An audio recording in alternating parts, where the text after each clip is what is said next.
The photograph wasn't supposed to exist. That's what the photographer said as he slid the flash drive across his desk.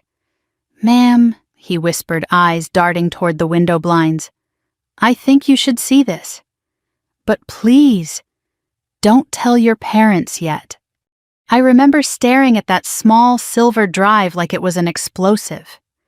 2 weeks after my wedding, I'd thought I'd seen every photo, every smile, every perfect frame of the day that was supposed to be the start of forever. But when I watched what was on that drive, forever fell apart. There was no warning, just a blur of motion, a reflection in a mirror behind the reception tent. My husband, David, and my maid of honor, Claire. The same woman who'd zipped up my gown that morning and kissed my cheek, whispering, "You're the luckiest girl in the world." I watched the video twice, 3 times. Then I asked the photographer, "Why are you showing me this?" He swallowed, "Because the truth deserves to be seen even if it hurts." That line would replay in my head for weeks. The truth deserves to be seen. I drove home without remembering the road. The ring on my finger felt heavier with every mile, like a weight I hadn't earned. Outside, Norfolk's skyline blurred through the rain. My uniform cap sat on the passenger seat, a silent reminder that I'd survived combat zones, covert insertions, rescue missions, but I'd never trained for this. I parked, turned off the ignition, and just sat there, the wipers ticking against the windshield. My mother's voice floated from memory. "Love can be blind, but marriage teaches you how to see." I finally got out of the car, went inside, and changed into my Navy SEAL training sweatshirt, the one that smelled faintly of salt and endurance.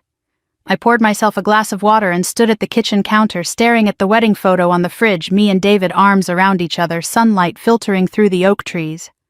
I remember thinking, maybe the reflection was wrong, maybe the light lied, but my gut knew better. A SEAL's instinct doesn't mistake shadows for faces. The next morning I walked to the pier behind our apartment. The tide was high, the sky gray and sullen.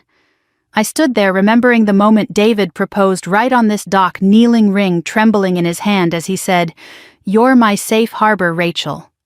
Now that phrase felt cruel. He'd been the storm. My phone buzzed. "Mom, sweetheart, you haven't called since the wedding. How's married life?" I looked out at the water, the wind whipping my hair. "Calm seas," I lied. She chuckled. "Well, calm never lasts long in a Navy family. You know that." When we hung up, I felt a pang of guilt deep in my stomach. I'd lied to the one woman who'd taught me honor. I promised myself I'd tell her soon. But not yet. I needed to see if this betrayal had roots, or if it was just one rotten branch. That night, I couldn't sleep. I lay awake, the ceiling fan spinning lazy circles above me. The empty space beside me in bed felt colder than it should. David was at his consulting job in D.C., a pattern that had started before the wedding. I'd chalked it up to work.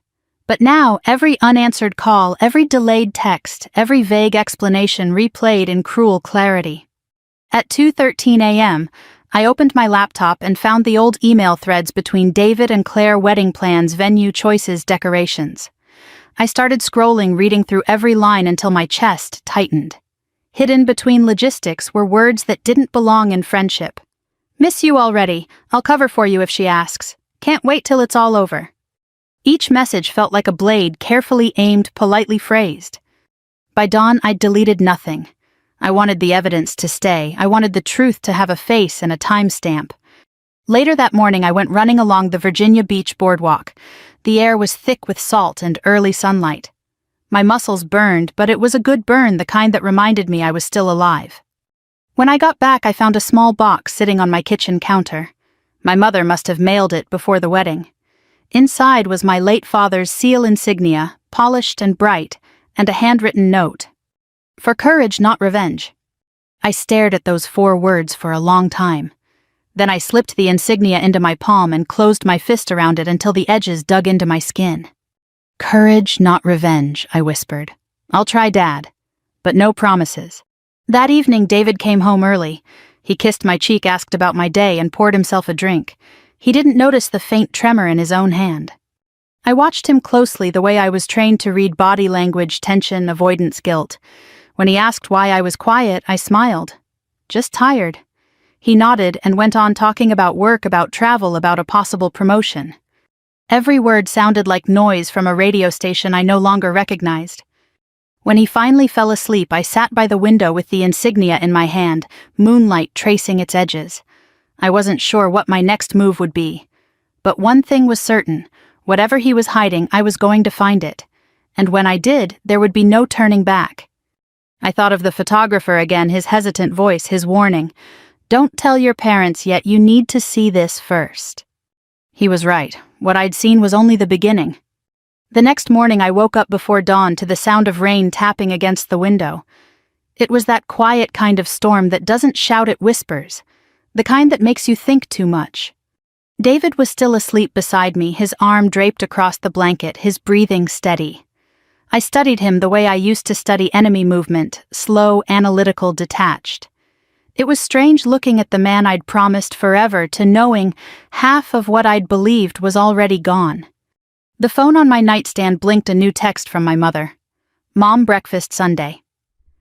Dad would have wanted us to keep that tradition. I typed back, "Wouldn't miss it." Then I put the phone down and got dressed. I wasn't going to confront David yet. A seal doesn't strike without intel. By 0700 I was sitting in my car outside the wedding venue, a restored farmhouse on the edge of Chesapeake Bay. The staff was cleaning up from another event, chairs stacked, the smell of coffee drifting through the open doors. I introduced myself to the event manager, a polite woman in her 50s who immediately recognized me. "Lieutenant Commander Carter."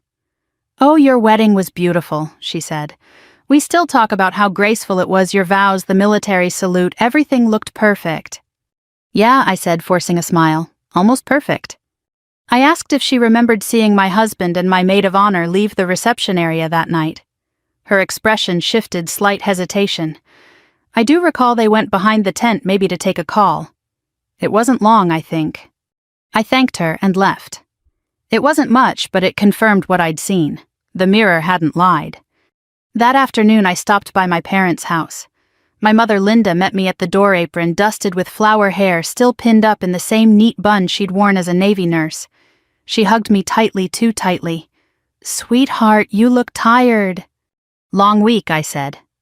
We ate pancakes in silence for a while until she reached across the table. "You've got that mission look again," she said. "I know it. You had it after your second tour in Kandahar, and you've got it now." I laughed softly. "It's nothing like that, Mom." She squeezed my hand. "Pain is pain, honey. Doesn't matter if it's shrapnel or heartbreak." I didn't answer. I couldn't. Instead, I looked at the family photo hanging above the mantel, Mom, Dad, and me at my graduation from BUD/S training. Dad had that proud, weary smile of a man who knew the price of discipline. Mom had written a note under the frame after he passed: "Honor is not about who salutes first, it's about who forgives last." I remembered her words later that night when I opened my laptop. I still had access to the shared cloud drive Claire and I used while planning the wedding. Back then it was all flower choices, playlists, and seating charts. Now it was evidence. The files were neatly organized, but one folder caught my eye: receipts. When I clicked it open, I found dozens of scanned bills from hotels and restaurants, none of which were from the wedding week. The earliest one was from 8 months before the ceremony. 2 names on the reservation: David Lawson and Claire Thomas. My stomach turned. Scrolling through, I found messages exchanged between them. "Meet you after the conference. You always make the risk worth it. She'll never find out."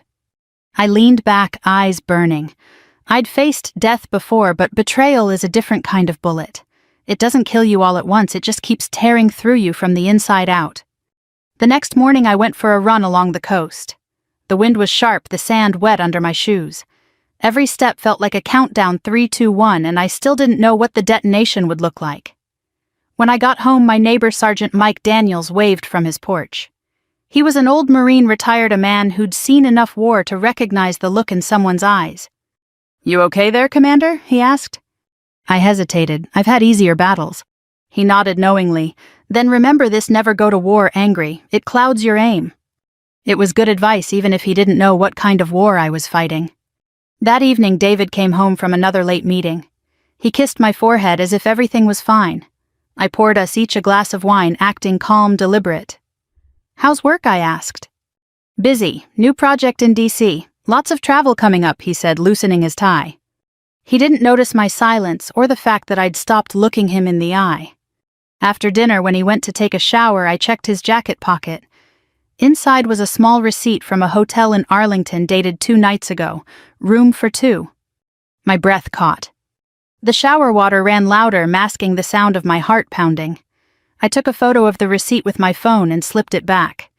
That night, I sat alone in the living room, the glow of the lamp soft against the storm outside. I opened my father's old box again, running my fingers over the seal insignia. The words, "For courage, not revenge," echoed in my head. But what if courage and revenge were starting to feel like the same thing? I thought about Claire, how we'd grown up together, joined the Navy together, survived deployments side by side, and how easily she'd destroyed everything we'd built.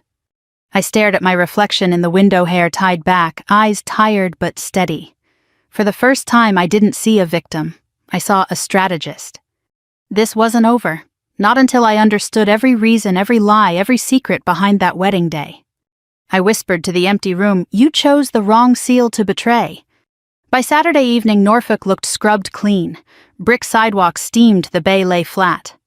I spent the day cleaning the apartment the way Marines clean a rifle methodically. It wasn't about dust. It was about control.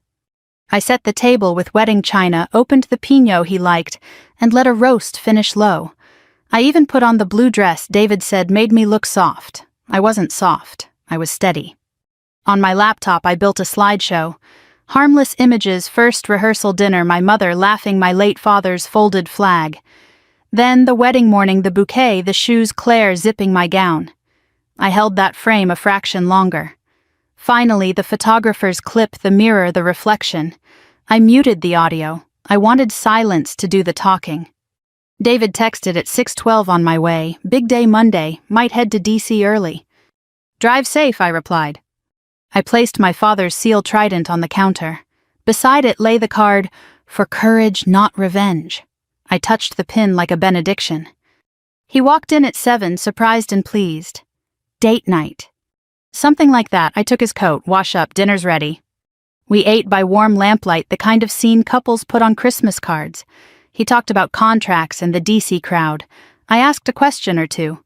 His eyes kept sliding to the clock. After dishes, I said I made a slideshow. I connected the laptop to the TV. The first images rolled my mother's hands on my veil, our neighbor Sergeant Daniels shaking David's hand, the dance where Dad would have twirled me if he were still alive. Nostalgia softens granite. I felt my throat tighten. When Claire appeared, her arms around me, the air shifted. David's jaw ticked. He took a careful sip of wine. "You two were close," he said. "Since boot camp," I answered. She knew my secrets, my passwords. The ceremony, vows, salute, applause. Then the reception, lanterns, parents, dancing toasts. I let the moments stack like dominoes. The screen flickered. The mirror came into view. The reflection caught enough the tilt of a head, the ease of 2 people who didn't think they were being seen. His hand on her back, her mouth near his ear. David went very still. I let the clip play again, then paused where his face was most visible. The room hummed with the fridge. Somewhere a train horn drifted across the water. "How long?" I asked. He didn't speak. "How long before the wedding? How long after?" He swallowed. It was complicated." "Complicated how?" "It started when you were deployed last spring," he said, looking at the floor. "Claire and I were planning things. We were both stressed. One night became a couple. I thought it would burn out. But it didn't." "No. Silence is a tool if you sharpen it." He filled it. "I felt alone," he said.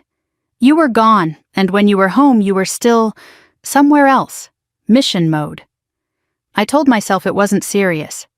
I told myself once the wedding happened it would end. I almost laughed. "So you gambled our vows on momentum?" He flinched. "It meant nothing." "If it meant nothing," I said, "you wouldn't have kept receipts in a folder named Receipts." His head jerked up. "You went through." "I went through my life," I said. "Hotel confirmations, notes, the kind people keep when something means something." "Rachel, I messed up, but can't we work through it? People recover from worse." "Permanent," I finished when he groped for the word. Interesting choice after a temporary decision on a permanent day. He reached for my hand. I didn't move. The space between us had become a canyon. Say what you want, then, he said. I want honesty, I said. I want the truth to mean more here than convenience.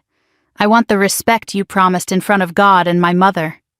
He looked at the TV at his own reflection in the mirror within the frame. The clock ticked. Someone in the hallway laughed, neighbors with an easier script.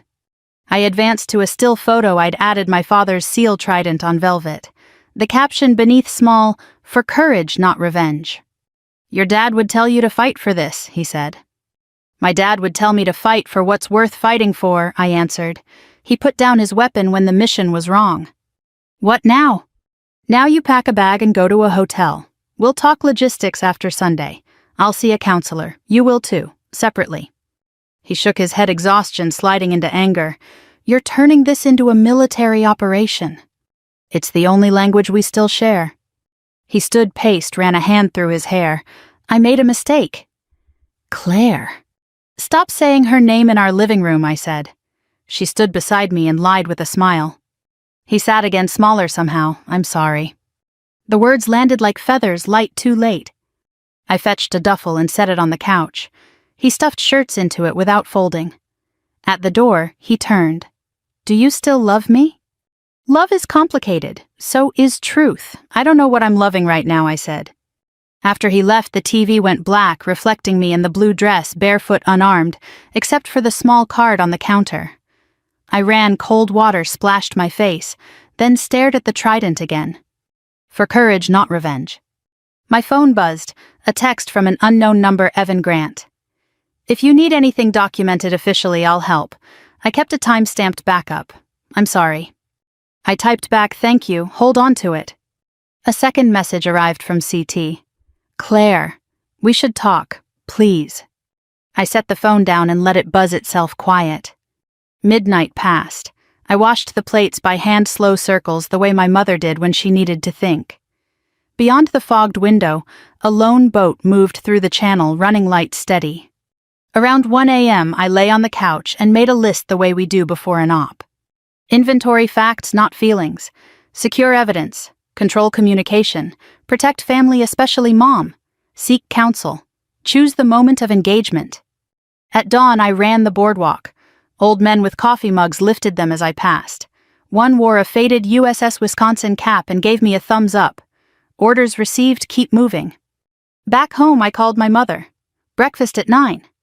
You bring the maple syrup, she said. I've got the pancakes. Copy that. Before I left, I drafted 2 emails, one to a counselor recommended by base chaplaincy, and one to HR at David's firm requesting spousal contact information for counseling referrals. I didn't send either, not yet. I checked phone records, Arlington, the hotel. Another number repeated DC area code I didn't recognize. I saved it. Maybe it mattered. I created a folder on my desktop titled Simply Truth. I stood in the kitchen with the trident in my palm and the card beneath my thumb. For courage, not revenge, I said, testing the words in a room that had heard too many careful lies. I wasn't breaking, I was regrouping. The next Monday, I was back in uniform, Navy SEAL fatigues, boots, shined hair, pinned tight. Outwardly, I looked the same, but inside something had shifted. Grief had cooled into purpose. I'd learned long ago that anger can make you sloppy, but purpose sharpens you like a blade. I walked through the Norfolk base gates just after sunrise, saluting the guard at the post. The smell of jet fuel and sea salt hit me instantly, comforting, familiar grounding. This was where I understood the world order's mission's discipline, not the messy, unpredictable battlefield of love. In the briefing room, Captain Mason was waiting. He was built like the old generation of officers, square jaw, no-nonsense compassion hidden under bark. Carter, he said, motioning me in, you look like you've been awake 3 days. Just one, sir. He raised an eyebrow. You want to talk about it? No, sir, I want to work. He studied me for a beat, then nodded. Fair enough. He assigned me to an operations review routine supply monitoring between contractors and defense units, the same defense sector where my husband worked. Coincidence doesn't exist in my world. That afternoon, I reviewed data reports from the last 6 months' contract transfers, equipment logs, communications metadata. It was supposed to be dull admin work, but one name stood out: Lawson Logistics, David's company. and beside it another name I recognized from the guest list of our wedding, Claire Thomas. My pulse tightened. I clicked deeper. Encrypted communications between subcontractors' invoices with GAPS funding routed through dummy account signs of an information leak. Nothing huge on its own, but patterns don't lie. I copied the data to a secure drive, labeled it with the date, and locked it in my desk. If David and Claire had been reckless in love, maybe they'd been reckless elsewhere too. That evening I visited the one person who'd taught me how to read patterns like this, Lieutenant Evan Price, my old intelligence tech from Bahrain. He owed me a favor. We met at a small diner outside the base.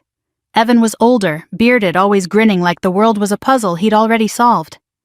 When I showed him the drive, his smile faded. "You think your husband's involved in something dirty?" "I think I stopped believing in coincidences a long time ago." He nodded, plugging the drive into his laptop. "Give me a sec." Within minutes, his fingers froze. "Rachel, these aren't just supply discrepancies. These files are connected to a network we've been watching, classified contracts being leaked overseas." He looked up, eyes narrowing. "Your husband's company is right in the middle of it." I leaned back, my chest tight. So the affair wasn't just betrayal, it was cover. "How deep?" I asked. "Too early to tell," he said. "But if this is real, you're sitting on federal-level intel. You report it and you'll trigger an investigation you can't control." "I don't want control," I said quietly. "I want truth." That night, I drove home through sheets of rain headlights slicing through fog. David was on the couch, laptop open, pretending to work.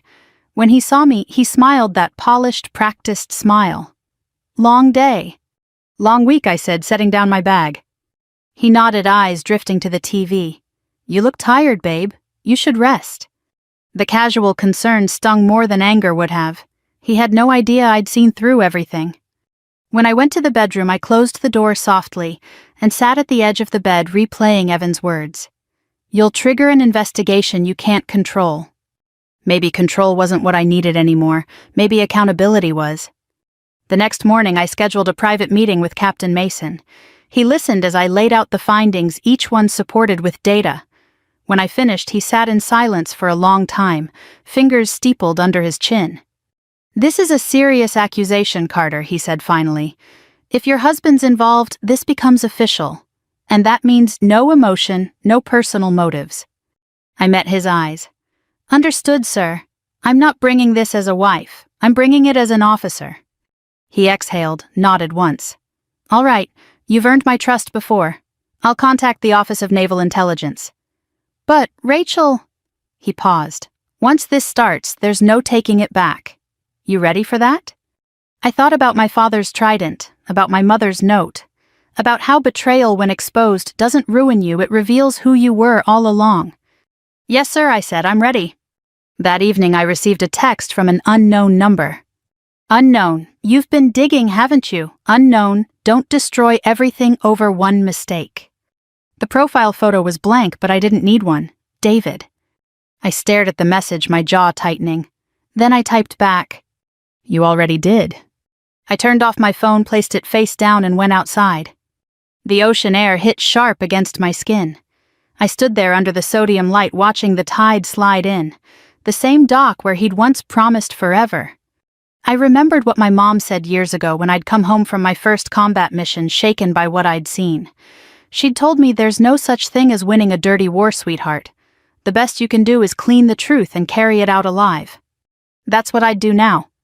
This wasn't about revenge anymore.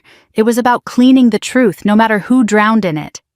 When I went back inside, I opened a blank report file and began typing, fingers steady, heart quiet. Subject: unauthorized data transfers, possible compromise via civilian contractor. Evidence attached, names redacted, but one name burned in my mind. David Lawson. I clicked save. Then whispered to the empty room, "This time I fight the right war." The day the sting began, the air smelled like salt and jet fuel, the scent of Norfolk that always meant something big was about to happen. This time it wasn't a deployment. It was personal. It had been a week since I'd handed the report to Captain Mason. The Office of Naval Intelligence had confirmed what I feared. David and Claire weren't just guilty of betrayal. They were part of a quiet but deliberate network, leaking non-classified logistics to private contractors abroad. Not treason, but damn close. Close enough to ruin lives. Oni's lead agent, Special Agent Matthews, looked like he'd walked straight out of a recruitment poster, calm, square-shouldered, efficient. "Lieutenant Commander Carter," he said, "during our briefing, we're going to need your cooperation. You know these people. We don't." I sat across from him, arms folded. "What exactly do you need?" "Contact." He flipped a file open.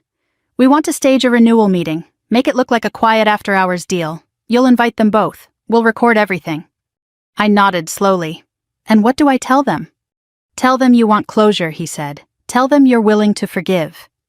The trap was set for Friday night. The venue, a neutral office rented under Oni's cover.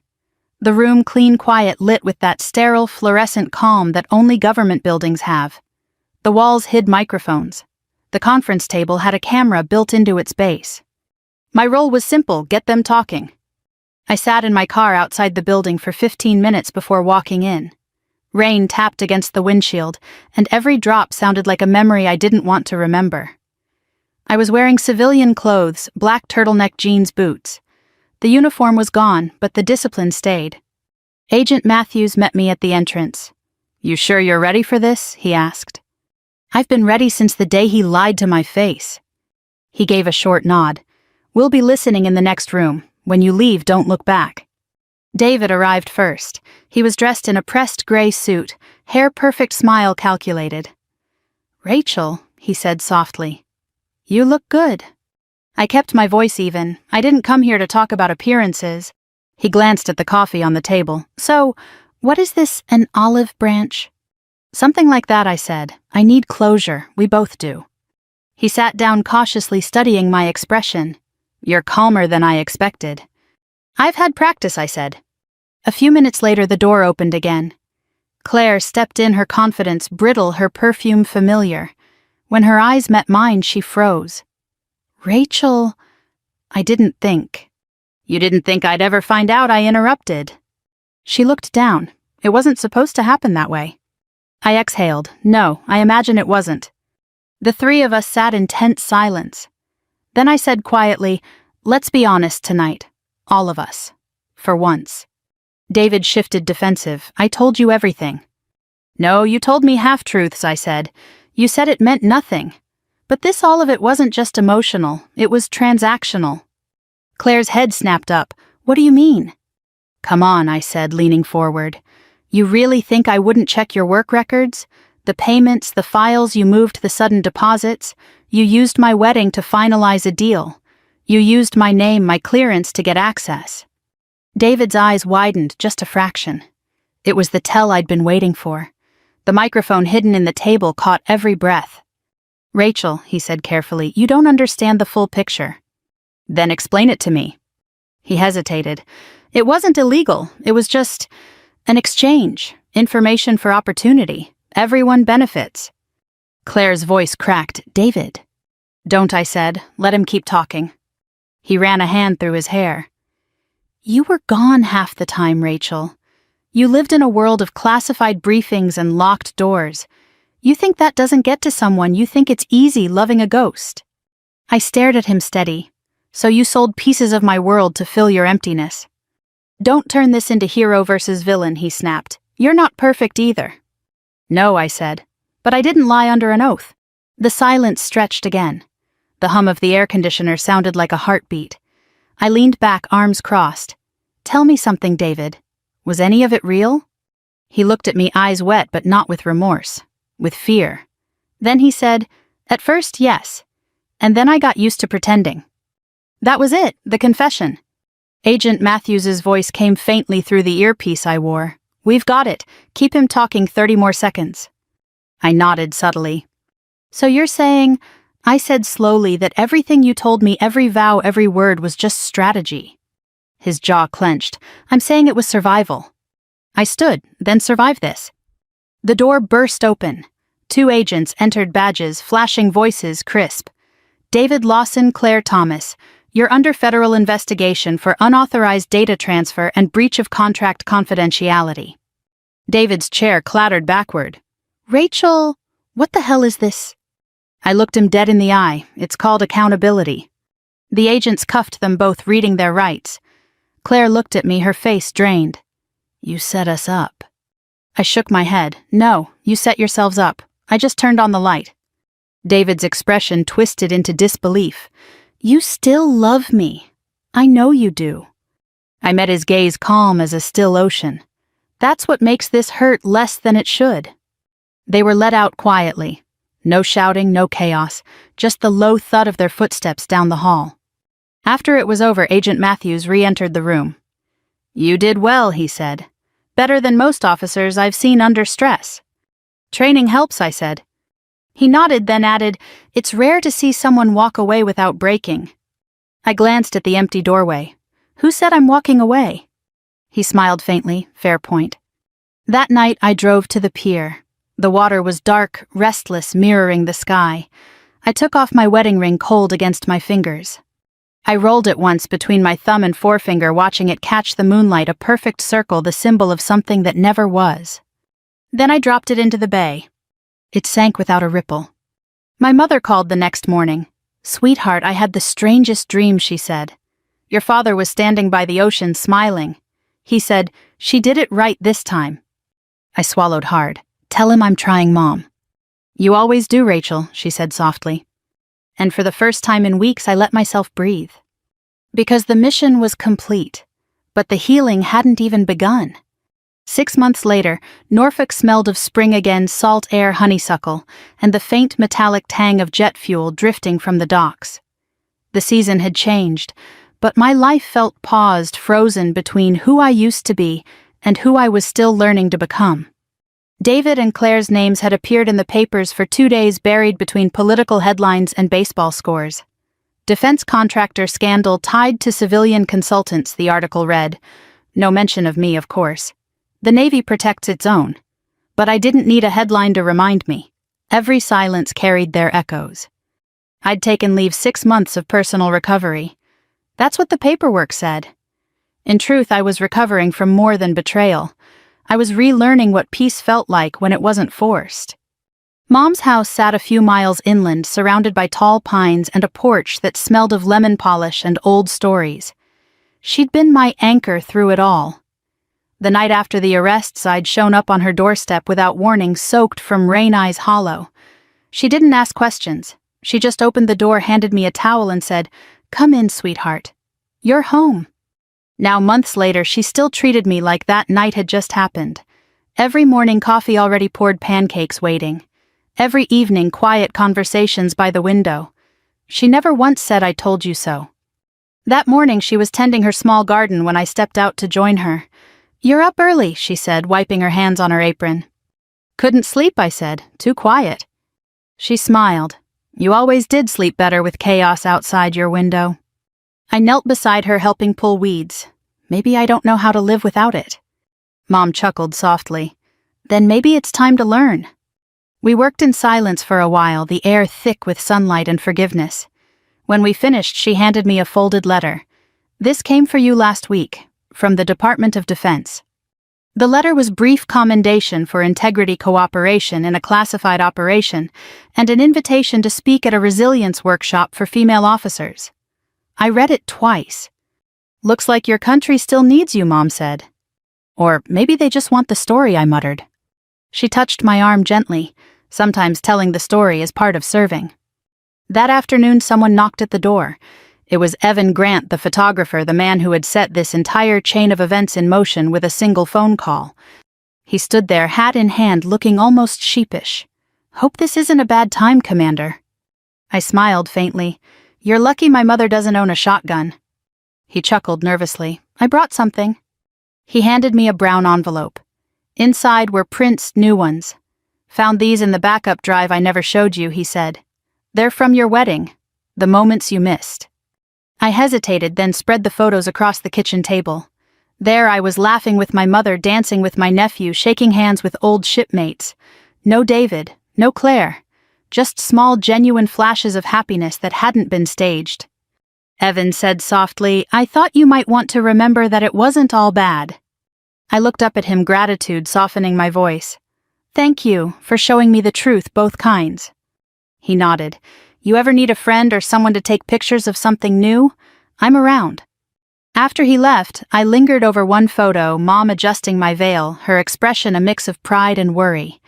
I ran my finger over her smile. It felt like healing, slow but steady. Later that week, I took a long walk along the beach. The water was calmer than I'd seen it in months, the tide moving like it was tired of being angry. An older veteran sat on a bench nearby, a service cap pulled low over his weathered face. When I passed, he looked up, spotted my seal pin on my jacket, and straightened. "You served?" he asked. "Yes, sir, Navy SEALs." He gave a small, respectful nod. "Good to see a young one still standing tall. You fought for your country, ma'am. Now fight for your peace." I smiled, trying to sir. He chuckled. "Try less, live more." That night I sat on the porch with Mom. The crickets hummed, the moon hung low and full. "You think I'll ever feel normal again?" I asked. She took a slow sip of tea. "Normal's overrated. Peace, though, that's worth chasing." I looked out at the quiet street. "I used to think peace meant stillness. Now I think it's just knowing the storm's behind you." She smiled. "That's my girl." Before heading to bed, I opened my father's old wooden box again. Inside, his seal trident gleamed under the lamplight, worn, familiar, timeless. I picked it up, feeling its weight in my hand. Then I placed beside it something new, the pressed rose petal from my wedding bouquet. Two symbols, duty and love, finally side by side, no longer at war. I whispered into the quiet, "I'm learning, Dad. I'm learning to live without armor." And for the first time since that day in the photographer's studio, I truly meant it. A year after everything unraveled, I was back in uniform, different assignment, different rhythm. The war stories I carried now weren't about gunfire or sandstorms. They were quieter, heavier, and infinitely harder to tell. I'd retired from active SEAL duty and taken a position at the Norfolk Veterans Resilience Center, helping train younger service members on emotional readiness and crisis recovery. It wasn't glamorous, but it felt right. When I walked those halls lined with photos of soldiers who'd seen too much and spoken too little, I finally felt like I was where I belonged. That morning I stood in front of a small class of women in uniform. Some had the same haunted look I used to see in the mirror after deployment. They were expecting tactics and strength training talk. Instead, I told them a story. I once thought honor meant never bending. I began. That to stay strong you had to keep your pain private, your face unshaken. But strength isn't silence. It's learning when to lay down your armor. The room went still. "Sometimes the people we trust most will break us," I said softly, "and sometimes they'll teach us without meaning to what it really means to stand tall again." A young Marine in the front row raised her hand. "Ma'am, how do you forgive someone who doesn't deserve it?" I paused, smiling faintly. "You don't forgive for them. You forgive so you can stop carrying them." She nodded slowly, tears threatening the corners of her eyes. After the session, I stayed behind to stack the chairs. That's when I noticed a familiar face at the doorway, Evan Grant, the photographer. He hadn't changed much, same nervous smile, same humble way of holding himself like he didn't belong in anyone's story. "I heard you were speaking today," he said. "Thought I'd stop by." "Still taking pictures?" I asked. "Always," he said, "just trying to capture people who deserve to be remembered." He handed me a small envelope. Inside was a photograph, me standing at the shoreline last fall sunset, behind me wind tugging at my hair. I hadn't known he'd been there that day. "It's beautiful," I whispered. He shrugged. "You looked at peace. I thought maybe you'd want proof of that." I smiled. "I do now." That evening I drove to Arlington. The sun was just dipping below the horizon as I parked near my father's grave. The grass was neatly trimmed, flags fluttering in the soft wind. I stood there for a long moment before speaking. "Hey, Dad," I said quietly. "I finished the mission." A gentle breeze swept through the trees, rustling the small flag beside his headstone. "But not the one they gave me," I continued. "The one life gave me to learn that honor isn't about revenge. It's about how you carry the truth when it hurts." I placed two things on the stone, his trident polished bright again, and the small rose tattoo design drawn on paper, the infinity symbol of thorns and petals. For the first time, I wasn't afraid to join their legacies, his courage, my mother's compassion. I whispered, "You were both right. Courage and forgiveness aren't opposites. They're the same language spoken at different times."